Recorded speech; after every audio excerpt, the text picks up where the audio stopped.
Ito yung favorite ko na pagkain dito sa Malaysia. Kasi sobrang sarap. Ang tawag dito ay pork ball noodle. Ang sarap nito, grabe. Ayan o, diba? Ayan. So, yan. Favorite ko to. Grabe, ang sarap nito. Tas, ano lang siya, mura lang siya. Siguro sa Pinas, nagkakahalaga lang to na nasa around 45 pesos. Ganun ang peg. Pero sobrang sarap. Tas, ang dami pa niyang laman. O, diba? Saan pa kayo? Ayan.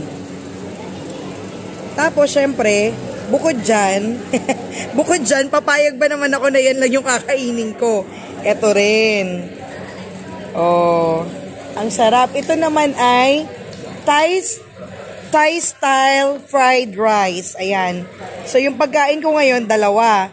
Isang Thai food, saka isang Chinese food. Ayan. Ayan, dinner po tayo. Kain na po.